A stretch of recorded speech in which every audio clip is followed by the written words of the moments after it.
Hello, everyone, and welcome back to Motive English, the place where learning English feels easy and comfortable. My name is Alex. Hi, Alex, and hello, everyone. I'm Emma. We're so happy you're here with us today. It feels like a great day to practice English together. It really does. I'm feeling good today. I have a warm cup of tea, and I'm ready to talk. How about you, Emma? I'm doing very well, thank you. I'm excited because today's topic is something we use all the time when we speak English with friends and family.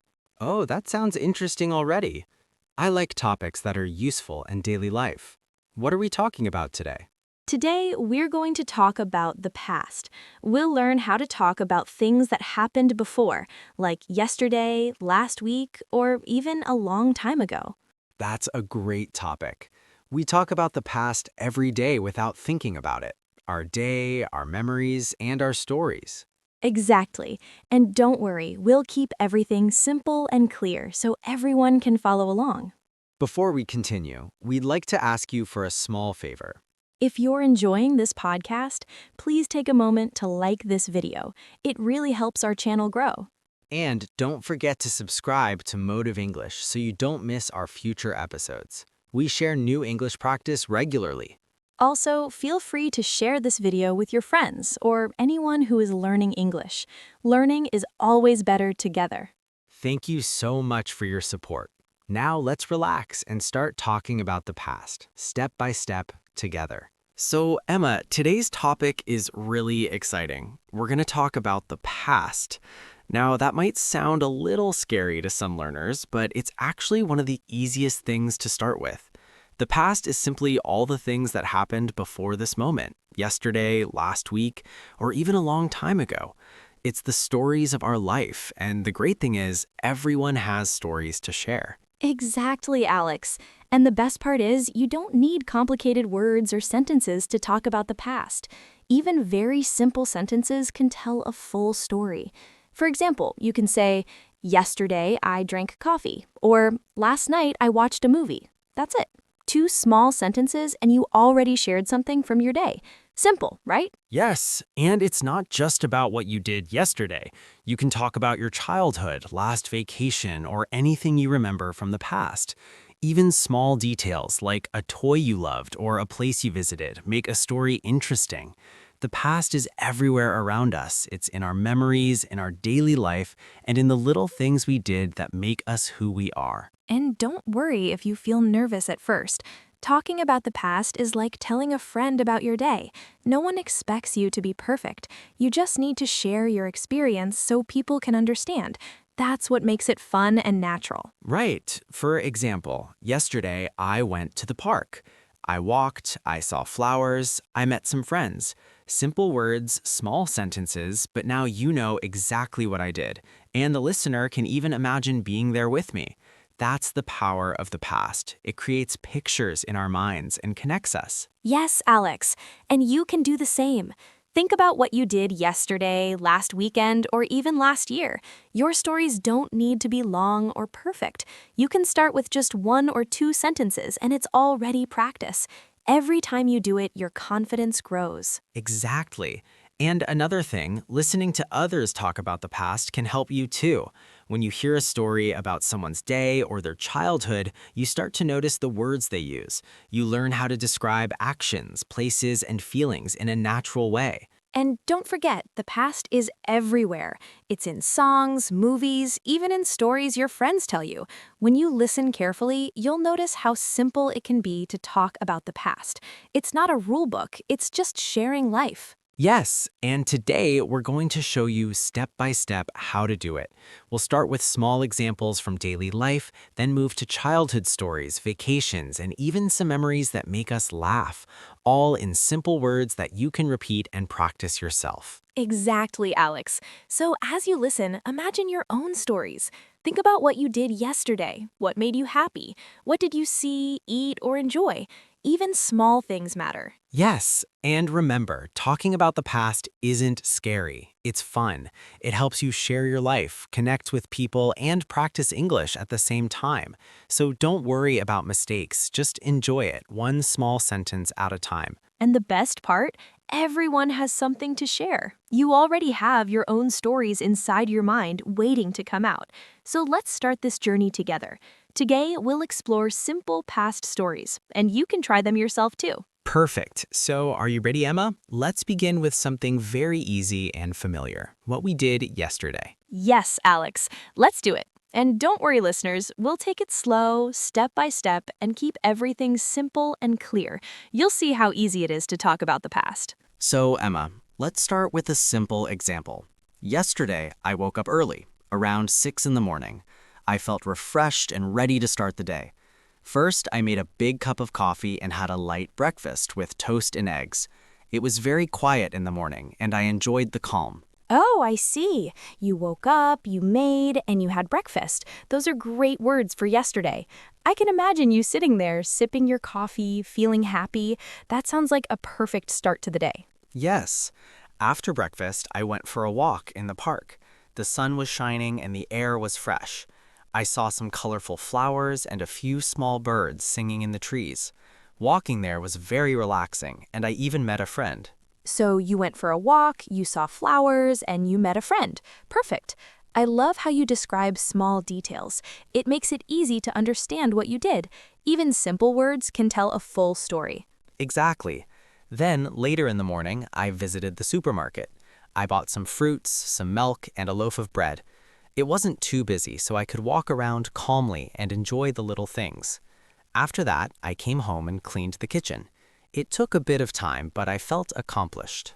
So yesterday you visited the supermarket, you bought some food, and you cleaned your kitchen. Look at that. Even small actions like these are easy to share in the past. Yes, Emma. And in the afternoon, I stayed at home and watched a movie. It was a comedy and I laughed a lot. Then I cooked dinner, some pasta with tomatoes and cheese. It was delicious and I really enjoyed it. So you stayed, you watched, and you cooked. I see a pattern here. Many of these words just need a little change to show the past. For most verbs, we just add ed, like walk to walked or clean to cleaned. It's simple once you see it in action. Exactly. But of course, some words are different. Words like go and each don't follow that rule. Yesterday, I went to the park and I ate breakfast. These are special verbs, and we just need to practice them a little. Yes, those are called irregular verbs. They're a little different, but they're not difficult. You just remember them by using them in your stories, like go to went, eat to ate, see to saw, and meet to met. Right.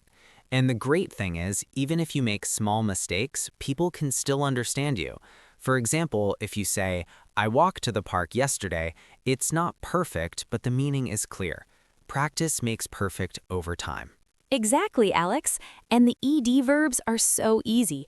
Walked, cleaned, stayed, watched, cooked, they all just add ed. You can start using them today to talk about your own yesterday. Yes, and don't forget irregular verbs are fun too. They sound different, but they give variety to your sentences. You can say, I saw a bird, or I went to the supermarket, and it already makes your story more interesting. So, listeners, the key idea is simple. Share your day yesterday. Start with small actions and gradually notice the verbs. Use ed for many of them, and remember a few irregular verbs like went and ate. That's all. Exactly. Sharing your day is the best way to practice the past tense naturally. It's simple, it's fun, and it helps you remember the words for real life. Yes, and we'll keep giving examples like this so you can repeat, copy, and create your own stories. Every small sentence you say about yesterday is practice, and practice is how you get better. Perfect, Emma. Now that we've seen a full daily routine and how simple past verbs work, we're ready to move on to more fun stories like childhood memories and vacations. Yes, but don't worry, we'll keep it slow and easy. You'll see, talking about the past is actually very fun and natural once you start. Emma, now that we've talked about yesterday, I think it's fun to move a little further back and talk about our childhood. You know, those early years when life was simple and every day felt like an adventure. I have so many memories from my house near the mountains. I lived in a small home with a big garden, and my brother and I would play outside for hours. We climbed trees, kicked a ball, and sometimes ran just for fun. Those days felt magical. Oh, I love childhood stories, Alex. I grew up in a big city, so I didn't have a garden like yours, but I did have my favorite park, and every Sunday my father and I would fly a kite. I remember how the red and yellow kite would go so high in the sky, and I felt like I was flying too. Even small things like these make strong memories. Exactly. And you know, Emma, even small memories can tell big stories. I remember one time I fell while climbing a tree. It hurt a little, but my mom gave me a cookie, and suddenly I felt happy again. It's funny how little things can make such a difference in our memories. Yes, Alex, cookies solve everything, don't they? I remember my favorite doll, Lucy. My grandmother made her a pink dress, and I took her everywhere. Even though I don't have Lucy now, I remember her so clearly. It's amazing how simple things from our childhood can still make us smile. Absolutely. And then there are vacations, which are also wonderful to talk about. Last year, I went to the beach with some friends. We swam in the ocean every morning, watched the sunset every evening, and even saw colorful fish near the shore. It felt so peaceful and beautiful. I took hundreds of photos because I didn't want to forget a single moment. Oh, I love the ocean. On my last vacation, I went to a big city. I visited museums, saw old paintings, and tried new foods at different restaurants. One night, I even ate very spicy food. It was so hot that my mouth was on fire. I drank a lot of water, but it was fun and exciting. Trying new things makes memories unforgettable. Yes, and when we tell these stories, we also naturally use the past.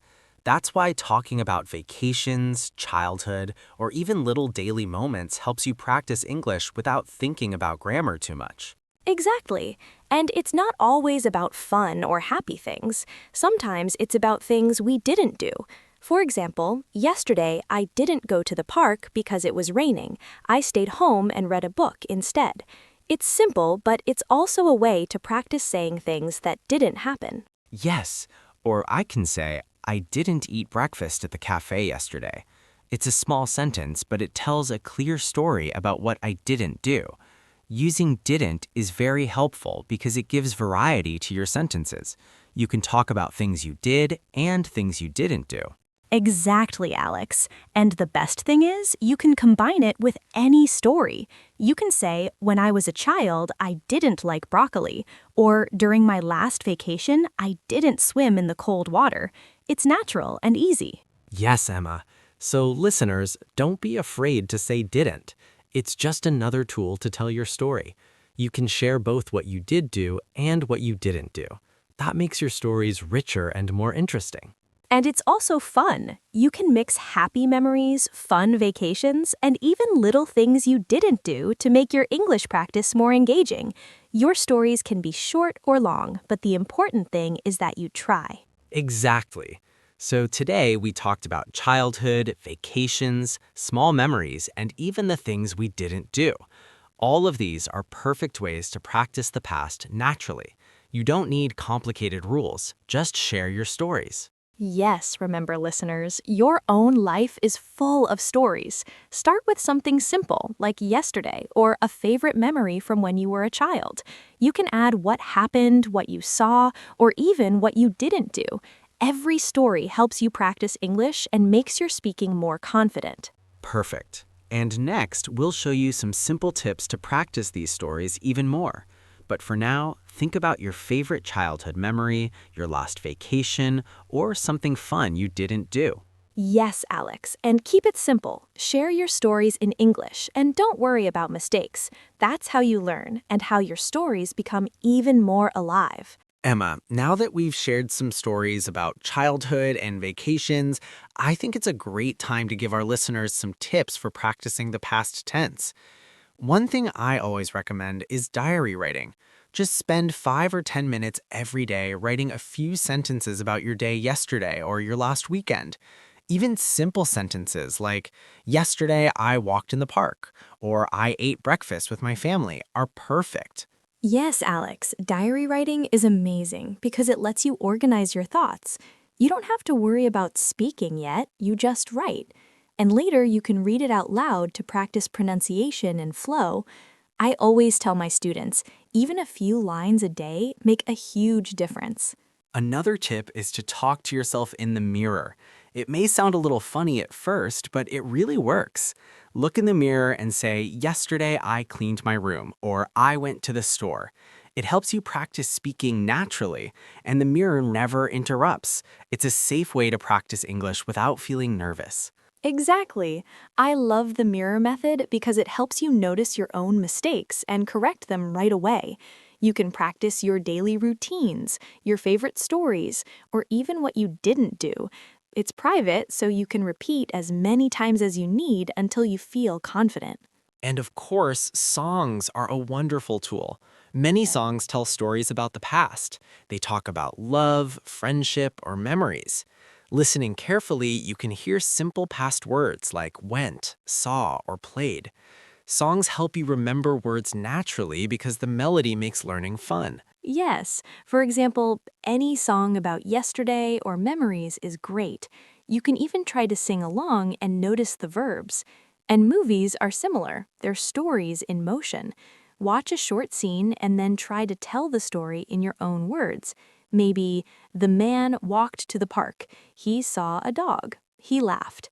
It's simple, but it's practice for real life. Exactly, Emma. And all of these methods, writing, mirror speaking, songs, movies, they're not just exercises. They are fun ways to connect with English every day. And the more you practice, the more natural it becomes to talk about the past. Yes, and now let's talk a little about emotional connections. Sometimes the best way to practice English is to talk about things that make you feel something. For example, your favorite toy as a child. Do you remember yours, Alex? Oh, yes, I had a small blue car that I loved. I played with it every day, even slept with it sometimes. Talking about it now brings back so many memories. I can still imagine holding it in my hands and running it across the floor. It makes me smile just thinking about it. That's wonderful, Alex. I had a favorite doll named Lucy. My grandmother made her a pink dress, and I played with her all the time. Even though I don't have her now, remembering her makes me happy. Sharing these memories in English is not only good practice, but it also makes learning personal and emotional. Absolutely. And it's not just toys, think about old technology too. I remember the first time I used the internet. It was so slow. Waiting for a single picture to load felt like forever. Now it's funny to think about it, but those memories are special. Yes, I remember my first computer too. It had a tiny screen and games were very simple. Talking about these old devices helps you connect with your own past and also makes your English stories more interesting. Listeners can feel your experiences and emotions. Exactly. Nostalgia is a powerful tool. When you speak about things you loved or experiences that mattered to you, your English naturally improves. You remember the words more easily because they are tied to feelings. It's not just memorizing, it's living the language. Yes, Alex. So remember, listeners, when you practice, write a diary, talk to the mirror, sing songs, watch movies, and think about your favorite memories. Your toys, your childhood memories, a funny moment with friends, or your first experience with technology. Share it in English and enjoy the feeling of connecting with your past and practicing the language at the same time. Perfect, Emma.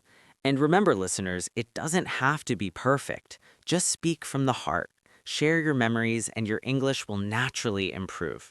Emma, wow, what a journey today. We've talked about so many things, from yesterday's simple daily routine to childhood memories, vacations, and even things we didn't do. It's amazing how much we can practice English just by sharing our own stories. Yes, Alex, and we also learned how easy it is to use the past tense naturally. Regular verbs just need ed, like walked, cleaned, watched. And then there are irregular verbs like went, ate, saw, which we just practiced. The key is to start telling your stories, even small ones, every day. Exactly. And don't forget, we shared some fun tips too. Writing in a diary, talking to the mirror, listening to songs, and watching movies. All of these help you practice in a simple and fun way. The more you use these tips, the easier it becomes to remember the words and phrases. Yes, and the emotional connection really helps. Talking about your favorite toy, your first computer, or a special memory makes learning English more personal and memorable. When you feel something while practicing, the words stick better, and your stories feel alive. Right. And remember, you can also use didn't to talk about things that didn't happen. For example, I didn't go to the park yesterday, or I didn't eat breakfast at the cafe. It's simple, but it adds variety and makes your sentences richer. Exactly, Alex. And all of this is about sharing your life in English, not about being perfect. Your stories, big or small, fun or serious, are what make your practice real and meaningful. Even just a few sentences a day can make a huge difference over time. So, listeners, let's quickly recap. First, start with your daily routine, what you did yesterday. Then move on to stories from your childhood, vacations, and memorable experiences. Don't forget to include what you didn't do as well. Add your emotions, your favorite things, and personal memories. Yes, and practice every day using our tips. Write in a diary, talk to yourself in the mirror, sing along with songs, or retell stories from movies. These methods make learning easy, fun, and natural. And most importantly, speak with your heart. Your stories matter. Exactly, Emma. And now we have a question for our listeners. We'd love to hear from you. What did you do yesterday, or what was your favorite toy when you were a child? Take a moment, write it in English, and share it in the comments below. Yes, seriously. Even just one or two sentences make a difference. Writing and sharing your story is practice, and we love reading your comments. It's so inspiring to see where our listeners are in the world and what steps you're taking to learn English. And remember, don't worry about mistakes. Every sentence is a step forward. Just try your best and enjoy telling your story. That's the most important part of learning. Exactly, Alex. And before we say goodbye, don't forget to subscribe to our channel so you never miss a new episode. Share this video with friends and family who are learning English too, and give it a like if you enjoyed it today. Yes, thank you so much for joining us today, listeners. We had a great time talking about the past, sharing stories, and giving you tips to practice English every day. We can't wait to hear your stories in the comments. Remember, every story counts, and every word you speak is progress. Keep practicing, keep sharing, and keep learning. Absolutely. Have a wonderful day, everyone. Keep your memories close and use them to make your English stronger and more fun. Bye for now, everyone. Stay happy, stay motivated, and we'll see you in the next episode. Keep speaking English and sharing your stories.